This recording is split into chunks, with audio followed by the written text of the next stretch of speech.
7 juin 1963, il y a 51 ans, Cheikh Mouhamadou Fadilou Mbacké procédait à l'inauguration de la grande mosquée de Touba, un jour mémorable que le deuxième khalife a qualifié de jour de gloire de Cheikh Ahmadou Bamba, qui en 1888, au moment de la fondation de la ville de Touba, prédisait déjà: l'Éternel m'a honoré pour l'éternité d'un édifice indestructible qui se dressera jusqu'au paradis. Mais entre la prédiction et la réception des clés, il s'est passé 75 ans. Entre la pose de la première pierre en 1932 sous l'égide du premier khalife Cheikh Mouhamadou Moustapha Mbacké, il s'est écoulé près de 35 ans si on y inclut la période de construction du chemin de fer de 1929 à 1931. Un jour de gloire, oui, car malgré les entraves intentionnelles de l'administration coloniale, malgré les années de crise des années 30, malgré les années de guerre 1939-1945, une communauté soudée a su concrétiser un aspect de promotion de l'islam. Dieu s'est fait céder par les croyants, leurs biens et leur vie, nous dit le Coran. La communauté venait d'offrir aux musulmans du monde l'exemple d'un sacrifice pour la face de Dieu. Un jour de gloire avec la présence sous une seule mosquée de toute la communauté de la religion islamique dans la communion, comme l'a toujours souhaité et entretenu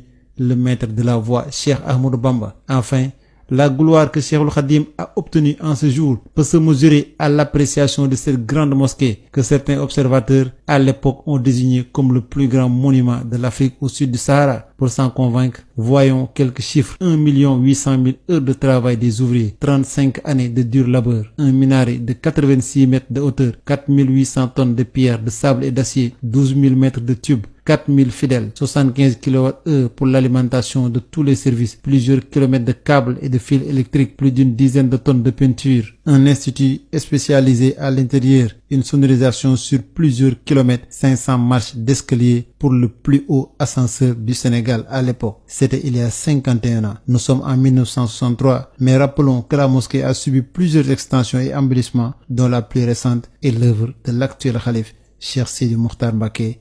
Puisse Dieu lui accorder une longue vie et une santé de fer, n'est-ce pas, une continuité.